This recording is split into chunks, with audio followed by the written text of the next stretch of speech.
Greetings of peace to all of you and to our lovely special participants.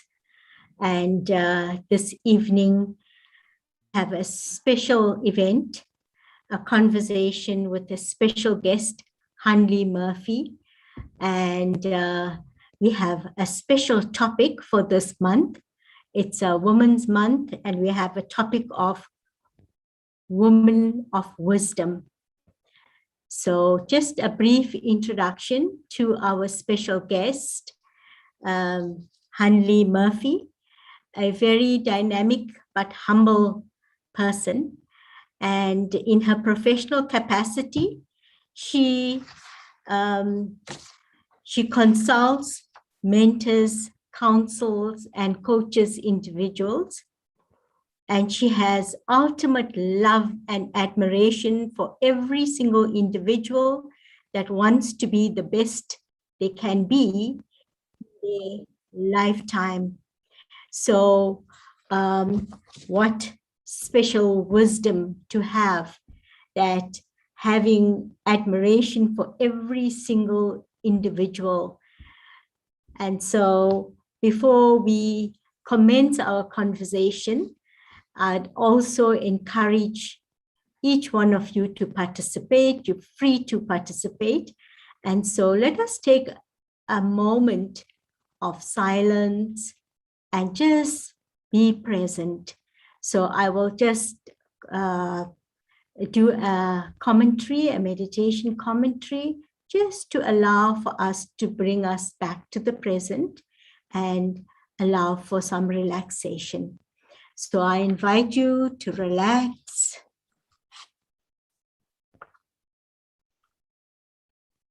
Allow for your muscles of the body to relax.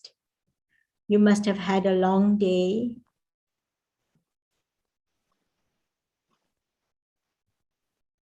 Allow for the muscles of your feet, your legs to completely relax. Relax the muscles of your back. Let go of any tension.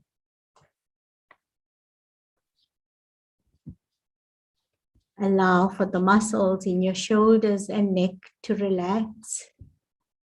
Allow for the muscles in your face to become soft and relaxed.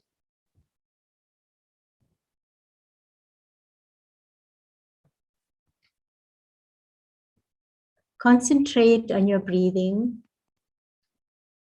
Breathing in gently and breathing out softly. Letting go of all tension and anxiety.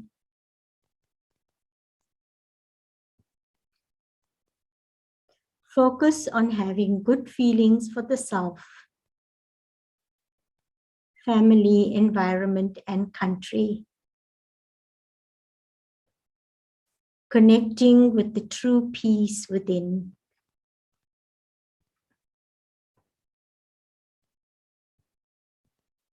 Bring the mind and body into a state of calm and peace. Feel this calmness.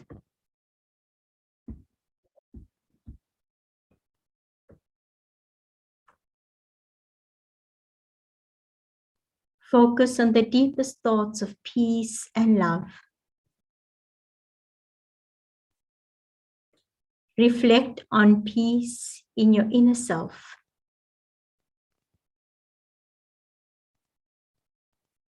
Focus on peaceful thoughts and let peace flow out into your life.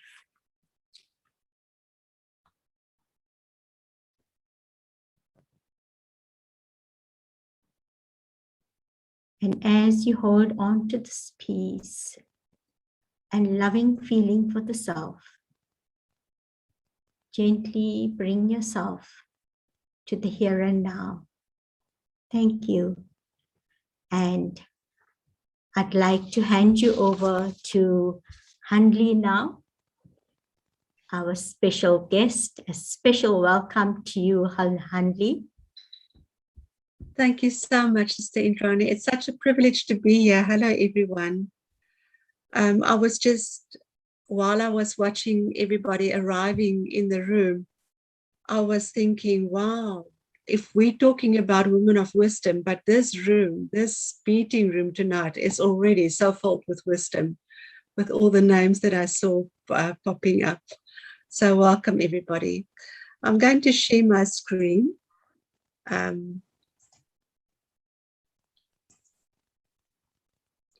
If you can just let me know when you can see it. Sorry, yes, we can. Okay, I'm just waiting for it to go into presentation mode. There it is in presentation mode now. I'm just going to minimize myself. Okay. So the talk tonight is, the discussion is about women of wisdom.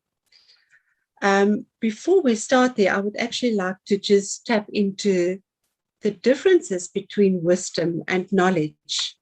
Knowledge is gathered from learning and education and is based on facts and truths, whereas your wisdom is gathered from day-to-day experiences and is a state of being wise.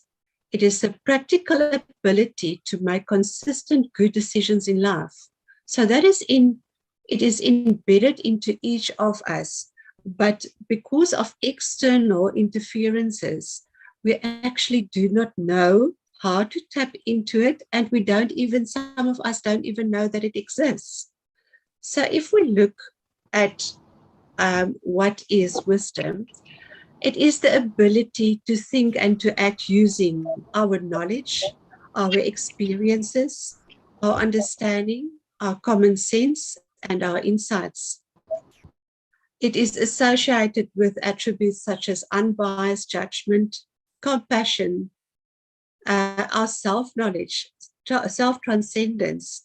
Your self-transcendence is where you actually push yourself, you expand your personal boundaries, even on a spiritual level, so that you realize at a later stage that you are part of the universe. And then non-attachment. Your virtues, such as your ethics and your benevolence, which is your kindness. So if we look at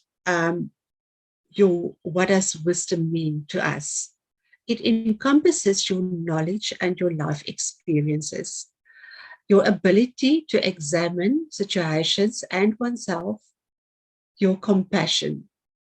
And your wisdom is also your abilities to be open-minded while having perspective at the same time. So if you look at your abilities to be open-minded, that is where I feel that your unconditional love and understanding needs to come in. Rumi puts it so nicely, remember the entrance door to the sanctuary is inside of you. So wisdom is inside of all of us. And one of my favorite authors, Robin Sharma, has also got a saying, I am more than I appear to be. All the world's strength and power rest inside of me. Okay, so where do we get our wisdom from? Where does it come from? There's a little picture of, it's a pin with a diamond, and then it has a female and male wedding rings on it. It's an inheritance piece from generation to generation of females in our family. And I inherited it from my mother. Unfortunately, she passed away before I got married. So she didn't pin it onto my wedding dress on my wedding day. I recently had the opportunity to pin it onto my daughter's wedding dress. And even though it is maybe just something that is there, for me, it was a personal symbolic exercise that I was passing knowledge onto my daughter. I was passing wisdom onto my daughter. You are now a woman and you are now going out into the world. You're becoming a wife. You're becoming a mother. And it is symbolic to who our family genetic pool actually stems from.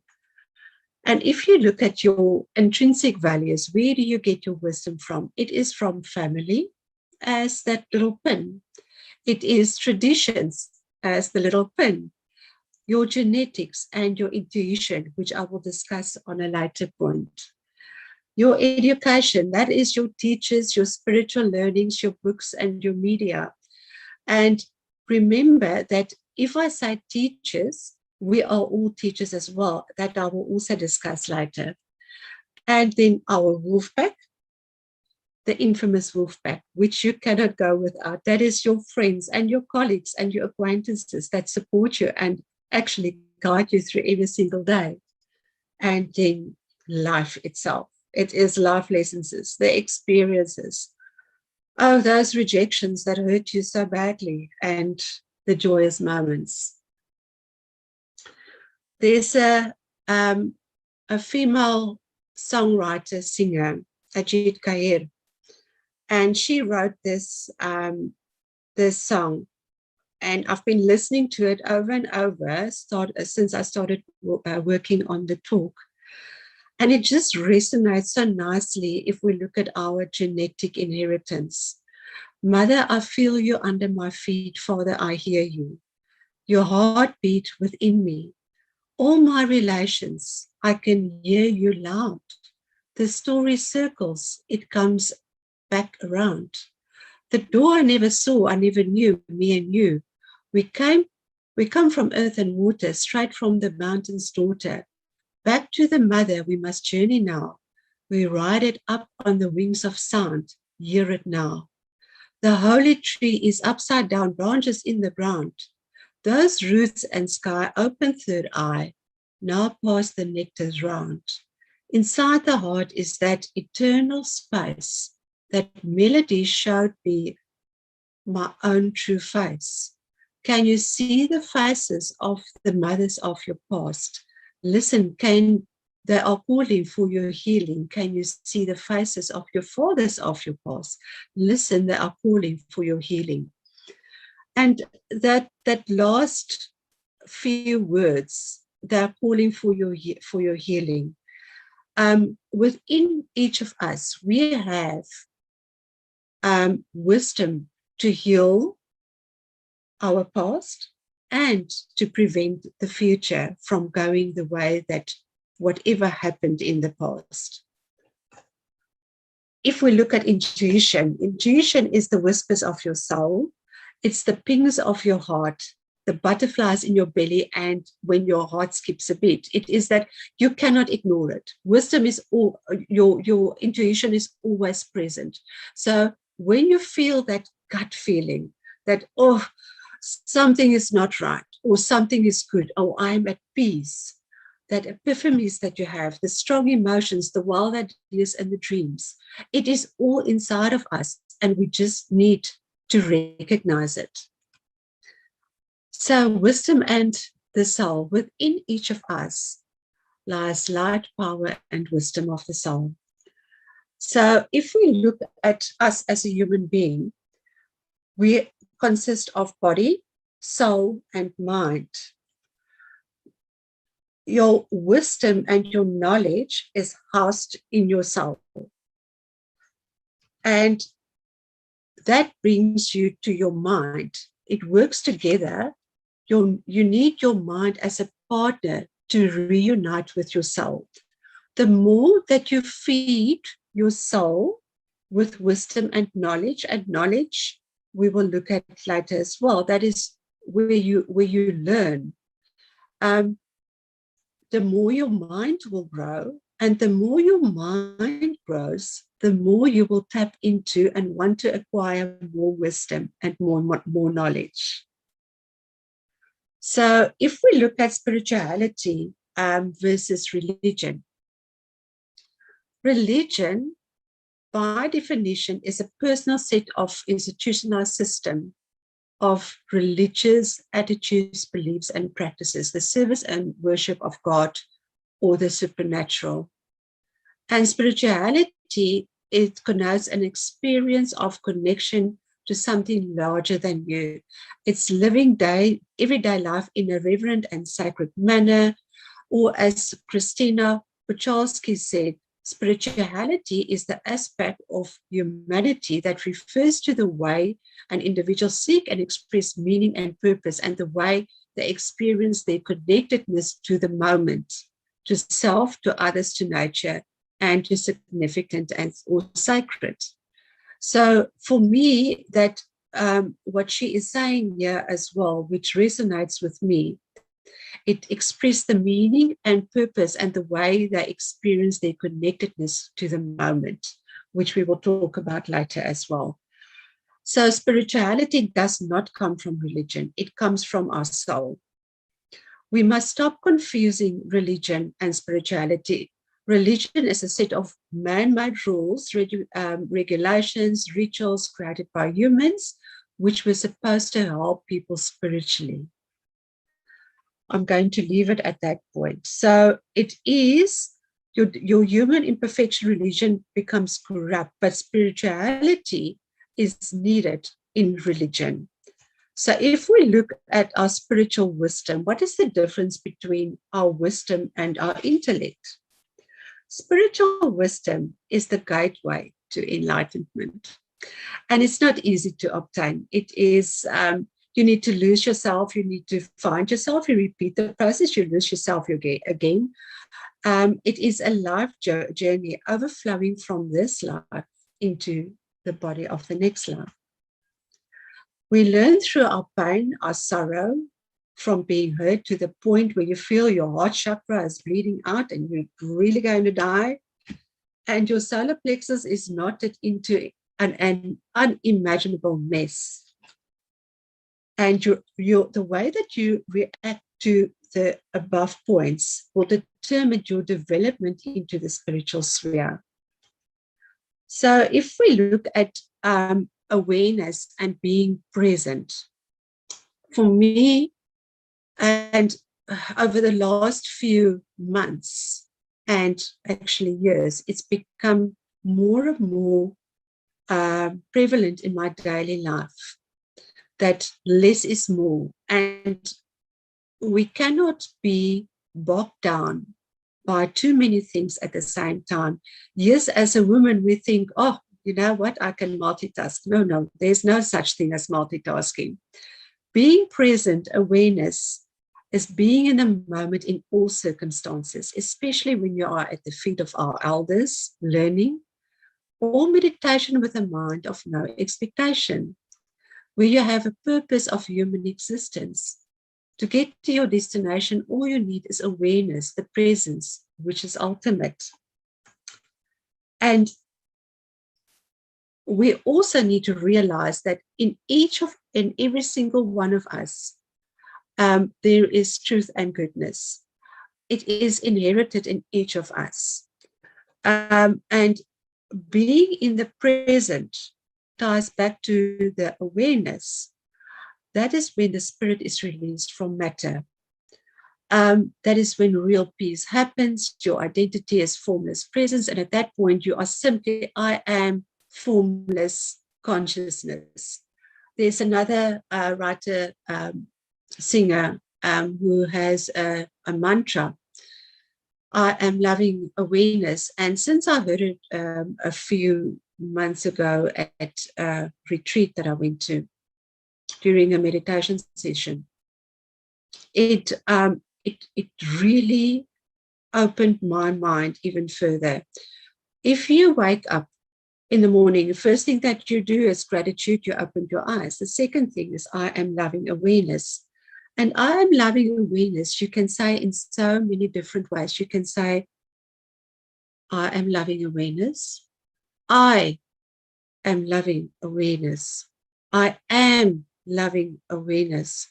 I am loving awareness. I am loving awareness. You will see every time you change your the part that you want to accentuate, it actually has a different meaning. Now we're stepping into the subject of masculine and feminine influences on wisdom. So everyone has masculine and feminine energies, independent of our gender or orientation. We are both of it is manifestation of our creator. But if we look at the feminine energy that is present in us, you will recognize it as very strong. It is the purest energy. Everything that moves, flows, and changes within you. It's your emotions, your personality, your desires. It brings a deep wisdom rooted in trusting one's intuition and heart. It is passionate, creative. It's a life-giving force. And the true feminine support deep, heartfelt nurturing of all creation and the passing along of traditions from one generation to the next. So the masculine part then, at its purest, it is consciousness. That which is constant and stays still, unchanging.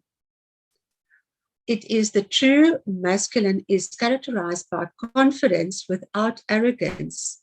It's a rational thinking without a need to control, and honor without desiring a war. It provides stability, it provides strength and courage in an ever-shifting world.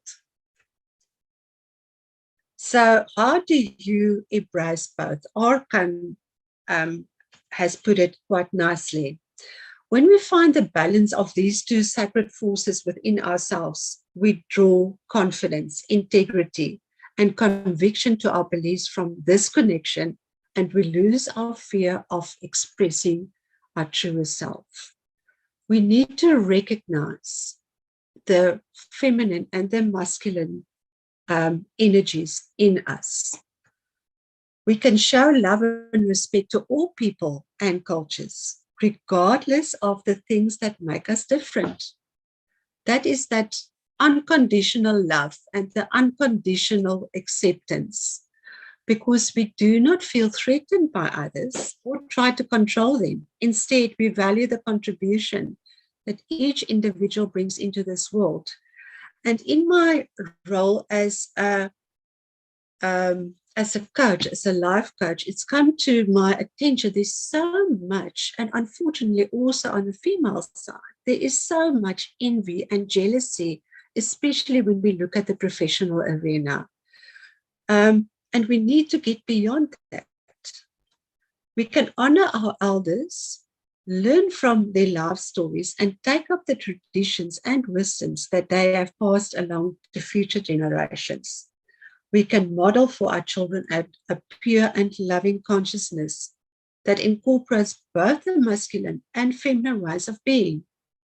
Imagine if you, from childhood, you can embrace and recognize both those qualities in your children without judgment, that welcomes mystery and magic as a natural part of life, accepts fully the beauty of our intuition and our inner knowing. So how do we learn? Okay. You are a toddler. You are unaware of how to drive. You know that you go places, but you don't really remember how you got there. So if we look at a vehicle, you don't know how to drive, and we don't actually know at that stage how to drive. That is your unconscious incompetence. Then as we grow older and we come into teenager stage, now we start pestering the parents. We want to go for our learners. Okay, so now we pass our learners, we know the theory, but we don't know how to drive still. Okay, so that is conscious incompetence. Then we go for, we ask our parents for lots of money to go for driving lessons. We pass our driving lessons, we have our license, we know how to drive, and we are conscious of our every single movement and moment when you're driving. Concentrate on the clutch, look over your shoulder, flickers on, all those kind of things. You are totally aware of it all the time. That is competence conscious competence.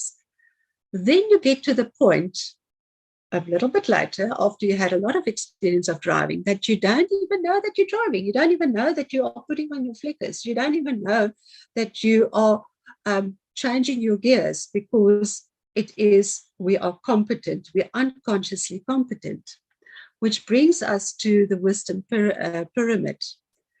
We start with facts, which builds into a meaningful data through studying. We also increase our knowledge through organized information, that is your books and your media. We also then apply our knowledge, which is our wisdom, until we get to the point of enlightenment, which is our clarity of perception. So how do we acquire and develop wisdom? Is everybody still okay? I think there are voices in the background. Somebody with a question? Okay, I'll carry on. So how to acquire and develop wisdom. Katie Westenberg wrote a blog, 7 Ways to Become a Woman of Wisdom. Ask. It's too simple, right? But that is it. You just need to ask. But when you have the answer, it will be like a silent flowing river, as it will open you up to greater energy. That is Paul Coelho in his book, The Witch of Portobello. And asking also is your learning. So we have to follow others carefully. Social media, books, podcasts gives us the opportunity to learn and grow from all sorts of leaders who can become our mentors at a distance. So we need to choose carefully. We need to follow women who pursue wisdom, follow women who are spiritual, and then also there, very importantly, that is where your intuition is going to come in and say, or yes. Keep good company. You need to surround yourself with friends of strong character and moral integrity. Spend time with women who are truth seekers, who walk humbly and love mercy. These are the friends who will challenge you and encourage you in godly wisdom. Pursue it. What if we valued wisdom over immediate answers? Wisdom over quick, sharp responses, over band-aids, patches, and the rough spots of life, challenges with our kids, our spouses, and our friends. We are so quick to react. And on a later slide, I will discuss the importance of being quiet before you respond. And if we look at pursuing it, if we look at teaching, now that I mentioned Paulo Coelho's The Witch of Portobello, the one thing that was said that is you need to teach what you don't know, what the mother wants to reveal through you, meaning that every time that you are talking to somebody that is asking you for advice, or that is just unpacking, every time you talk to them, you tap into your embedded wisdom, and you actually become more comfortable by sharing your pulse of wisdom. Seize the small moments. Sometimes we think wisdom comes forth in glorious proclamations and big moments, but wisdom actually shines through in the smaller moments of faithfulness and steadfastness. And it is grace. Stay humble, plain and clear. With humility comes wisdom. In every venture, stay humble. And keep a healthy perspective of time.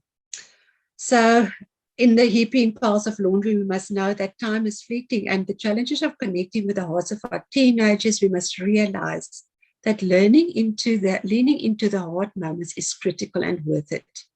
From the day we are born, our days are numbered, and knowing that, living with a careful understanding of that, is living wisely. Which brings me back to awareness. If you wake up in the morning, you get yourself a cup of coffee, And then you sit with your mobile device, drinking your coffee. Your attention is on social media. Your attention is on what's happened in the world with COVID cases, what has happened with family last night. Do you taste your coffee? Do you hear the birds waking up? Do you, if you have a baby in the house, can you still hear that softly breathing noises? If your husband isn't awake, can you hear him breathing? Are you aware of what is happening around you? Can you hear the sound in the trees? Or are you just going through the motion? Are you not aware and keeping perspective of your time? So how do you increase your well of wisdom? By concentrating daily with thoughts that will make you grow. It is our job for ourselves to enrich ourselves with knowledge. On my bedside table, I've got about 4 books. And yes, it is some novels there, and then you have your spiritual books, and there is a lot of different aspects. If I feel tonight, okay, I didn't get enough tap into my whatever topic I wanted to empower myself on, then before I go to sleep, I'm going to go into that book and I'm going to read. But if it doesn't become a habit, if your habit is to go to bed at night with your cell phone, you are going to get wisdom from your cell phone and from social media. But let's be honest, books and the people that write the books, they have wisdom and knowledge. Become aware of your knowledge. And the more that you practice it, the more you will be aware of it. Also, if we look at how to tap into your wisdom, you need to be silent and you need to be gracious. You cannot utter something if you haven't thought it over. You need to allow your resources to come to you. That's your inner resources. And in a challenging situation, breathe before responding. Sadhguru, one of my favorites, I just love the way that he have talks as well. If you ask him a difficult question, he will say, allow me to process. And he will sit back and he will think about his response. What does he do? Does he just sit there and think, what am I going to tell the people now? No, he is sitting there, going into his well of wisdom, waiting for the correct answers to come up. He is processing. And that is, we can use this point in every single situation in our life. We must stop being so quick to respond and to react. Rather, act with grace by processing. Be quiet daily, just doing nothing. Give your mind time to catch up with your soul. Go have that cup of tea outside without anything around you and just be silent. Just allow your mind to be free and recognize and appreciate. With new learnings and discoveries, you will fill the blank spaces of previous knowledge and wisdom, enriching your soul. That also comes into the point of teaching, that you need to teach what you don't know, because every time you do that, you actually teach yourself something new. Gratitude. Sadhguru, one of his sayings as well is, do you wake up in the morning with gratitude? You woke up this morning. 1 million people didn't wake up this morning. And how easy is it for us just to open our eyes? It's like, oh man, I don't want to get up this morning. 1 million people didn't wake up this morning. Start your day with gratitude. Live your day with gratitude. If you look at the heaps of dishes in your kitchen, what is it a sign of? there's food on the table, the bellies are full. Recognize the good in every single thing. A prayer journey. It is so important, and I know that we all go through phases with prayer journeys, but it is so important to have a continuous prayer journey and to keep a journal, and then connect with the specific moments. That moment when I pinned that inherited pin onto my daughter's wedding dress, I cannot explain to you what it meant to me. I will never ever forget that emotion inside of me. I banked that. Listen to your instinct. That is your intuition. So if your tummy is, oh, I don't like this feeling, then walk away. If it is a good, overwhelming, beautiful aura, then by all means, go for it. Honor your family rituals, whatever they might be. Sunday lunches, Friday night get-togethers. It is so important. And also create your own rituals. Live your children's childhood. You can break the negative generational curse. So in our very busy lives, it is so difficult to actually be there, be mindful of our children all the time, especially if you are a working mommy from home and you have your career sitting in front of Zoom meetings. The children are up and down, they're hungry, the dogs are barking. Step out of that meetings. Step away from your desk. Go sit on the grass with them, have a cup of cool drink or a glass of cool drink with them or a biscuit, and just spend some laugh with them, roll in the grass with them. And if we talk about that in a negative generational curse, it is for each of us. You can break whatever generational curse there is in your life and in your family. Strive to improve yourself, because then only can you improve the lives around you. And the ultimate self-care and self-compassion. You cannot pull from an empty cup. And the more that you tell your family between this time at night and that time at night, like what you ladies are doing here, that is self-care and self-compassion. And I've got so much admiration for you for doing this.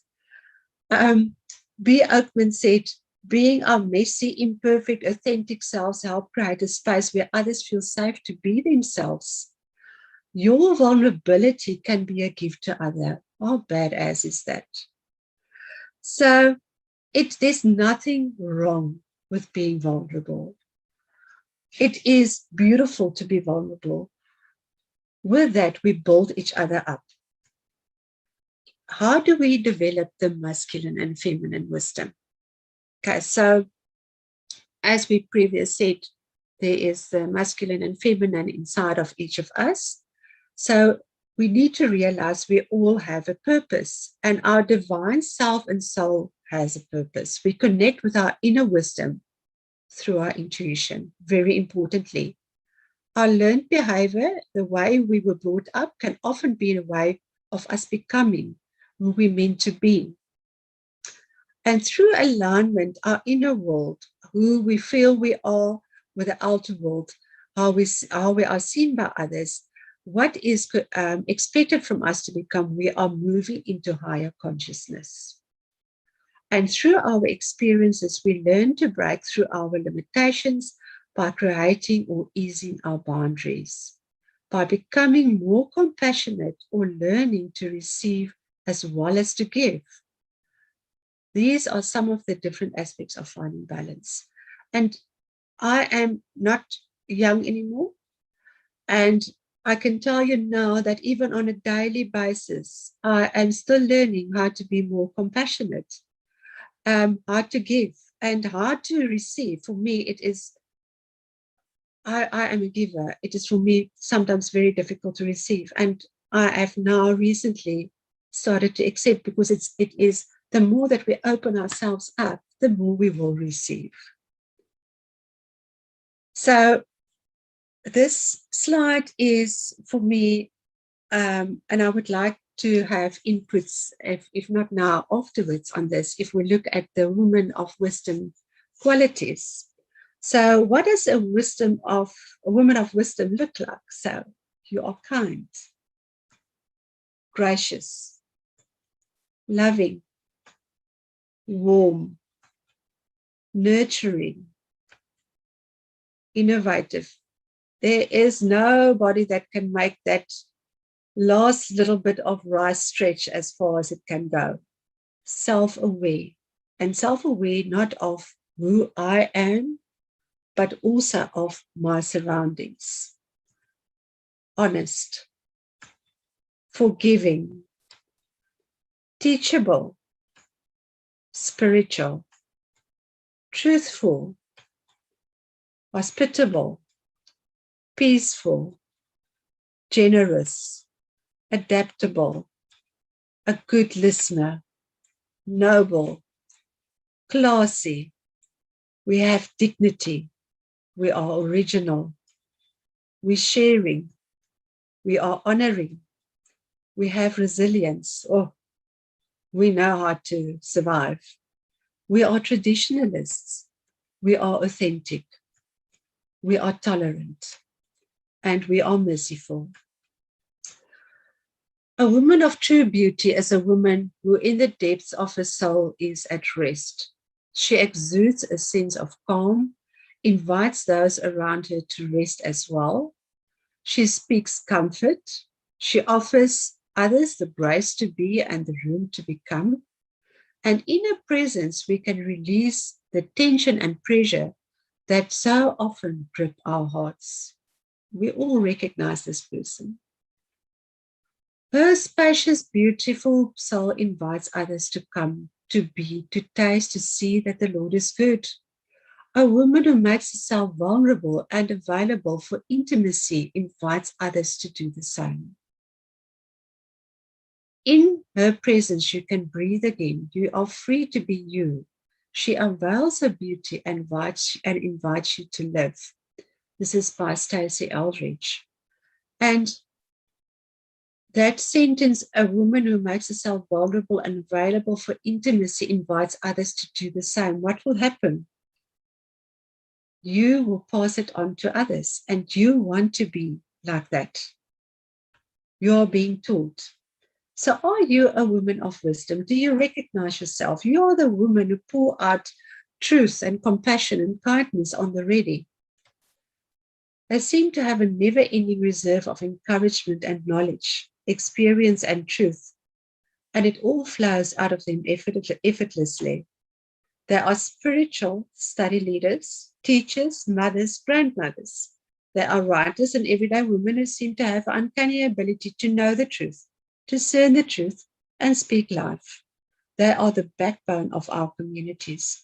They are the glue that keeps families together, and they are the ones that treasure old family traditions, making sure it evolves with the times and with that creating new ones. A wise woman can predict the future because she creates it.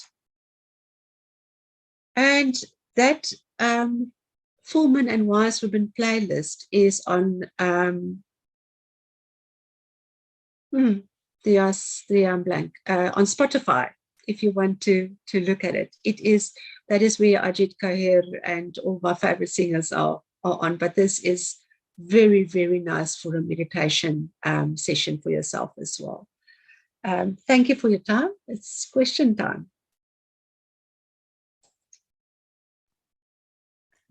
Thank you so much, Hanlie, for that comprehensive information and sharing of such wisdom.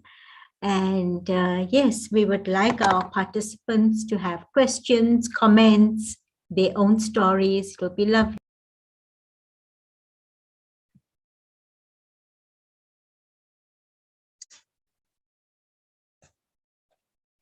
Sister Indrani, I think you're on mute.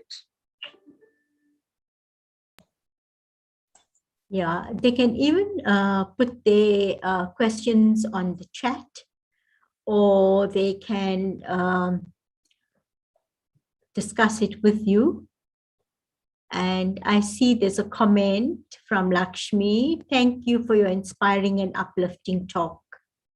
Thank you so much, Lakshmi. I must tell everybody, it was such a honorable journey to go through preparing for this presentation or talk. I learned so much.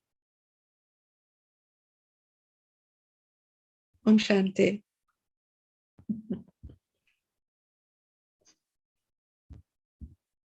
Is there anybody else with pearls of wisdom? If there isn't anyone, I'd just like to share something. Hanlie, you shared about wise women, their experiences, and they have this benevolent attitude. I know my granny, she had no formal education, but she had such wisdom that when she visited us on the farm, she would come with a basket full of biscuits, not only for her grandchildren, but for the nearby community as well. So when I looked at this gesture, I realized that she's so benevolent, not only considering her grandchildren, but considering everyone else around her. So that wisdom is so great, absolutely great. And you were talking about the silence. I remember my mother was sitting in the lounge, and my brother was having his supper, and he screamed and he says, "Ma, there's so much salt in the food." And she just kept quiet and she didn't react. And I was going to tell her, just leave him alone, you know. So she says, "Okay, it's fine. You can put it aside and I will make something else for you." And with my ego, I said, "Oh my goodness, why did you say why did you say that? I would just not even prepare anything." So that was my ego. But the wisdom and the kindness of my mother really impacted on me, to allow for me to humble myself and to stretch myself and to be considerate. You know? So I must say that although they didn't have formal education, they worked from their intuition, and that is what made them so great. Thank you. I totally agree. It's so beautiful.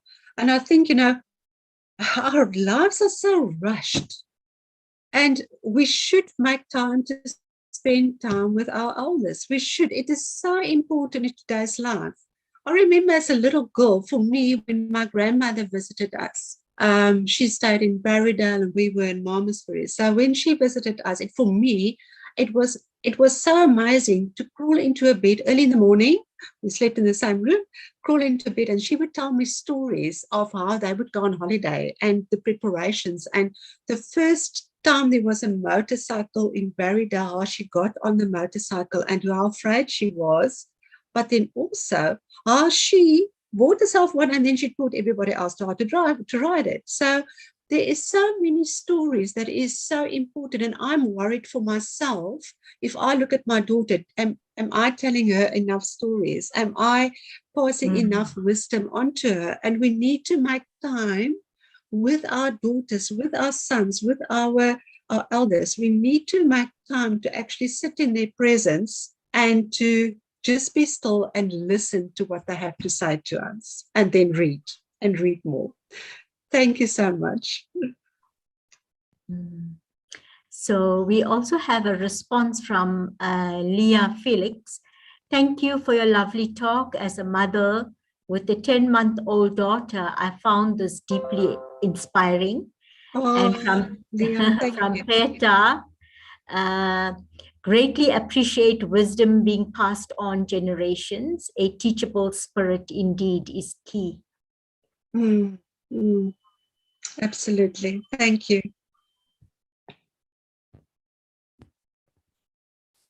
And I'm just looking at this, our topic was a woman of wisdom. And one of the things that was highlighted was one woman, many roles. And I was Yeah. working in a semi-rural area, and I used to buy my vegetables and fruit from the vendors on the street. So the once I had gone and I asked the lady for mealies, because she gets lovely mealies.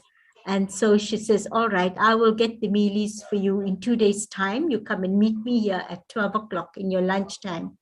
So off I went and I waited at the spot where she comes. She was not there. So her daughter says, my mom will be here in a few minutes time. So I waited there. It was a very hot day.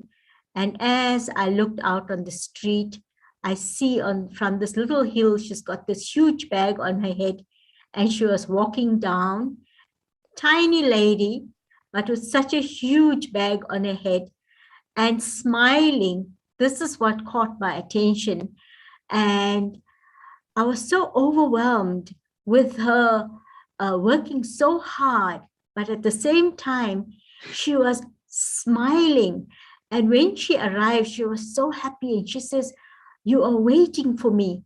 And she didn't even have a rest. She opened the sack up and she gave me what I needed. And I bought the mealies from her, and she gave me an extra mealie. So I said, you work so hard, and you must keep this. You need the money. She says, no, no, no. You waited for so long. And her generous big heart just opened up.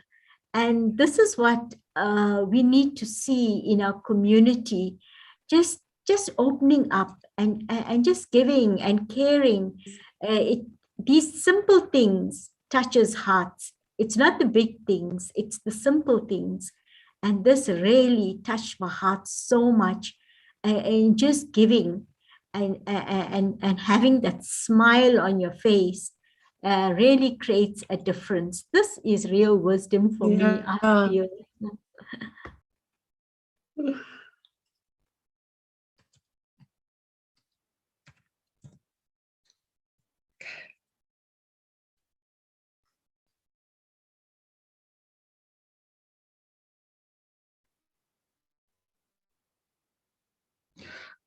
You are muted again, Indrani. You're muted. Have a response from Kia. Beautiful indeed. Find it half and really interesting. Can I please have the full PowerPoint? I'll put my email address at the bottom so that you're welcome to email me, and I will condense it for you and send it off.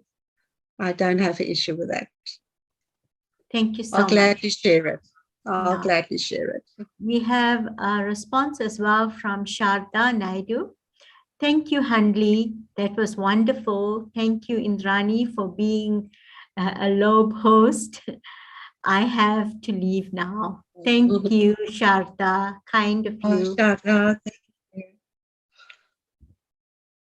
Okay. So we don't have anyone for questions or comments right now. So we can close with the meditation. Thank you.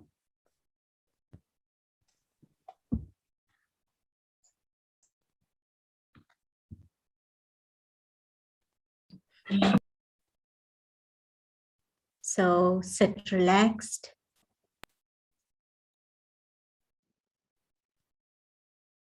Step into silence.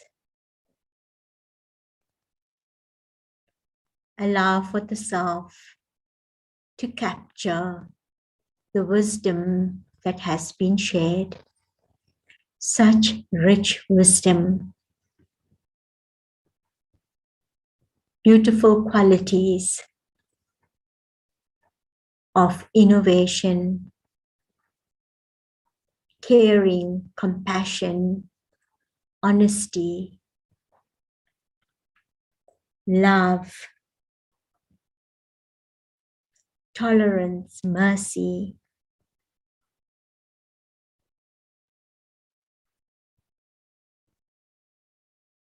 What beautiful qualities.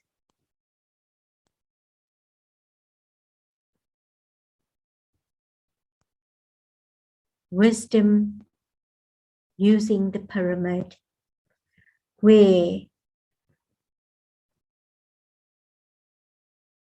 I'm able to follow women who are spiritual, keep the company of like-minded people, being quiet before responding, maintaining inner silence. In this deep silence, I experience my true wisdom, wisdom of who I really am. I am love. I am honesty.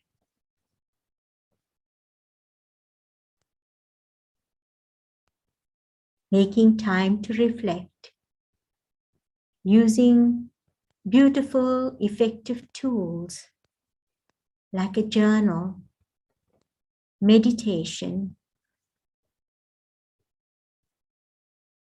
will allow for our wisdom to emerge.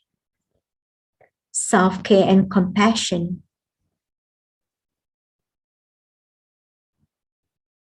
is so essential in our lives in these days.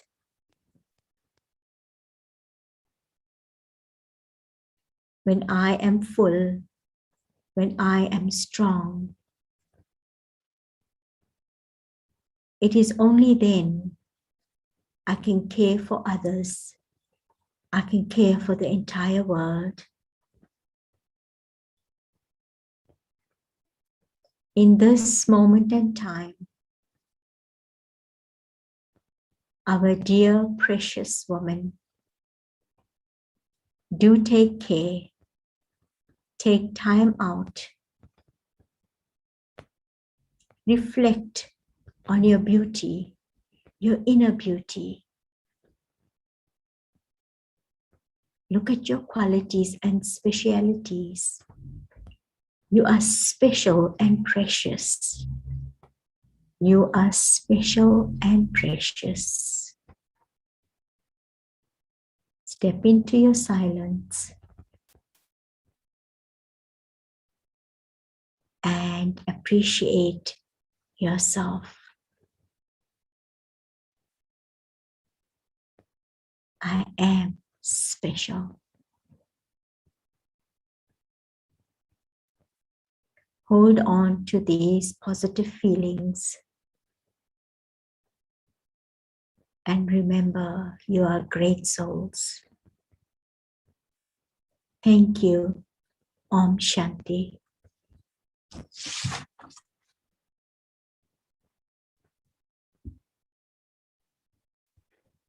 Thank you, Sister. Om Shanti. Om Shanti. Thank you, everyone. Thank you.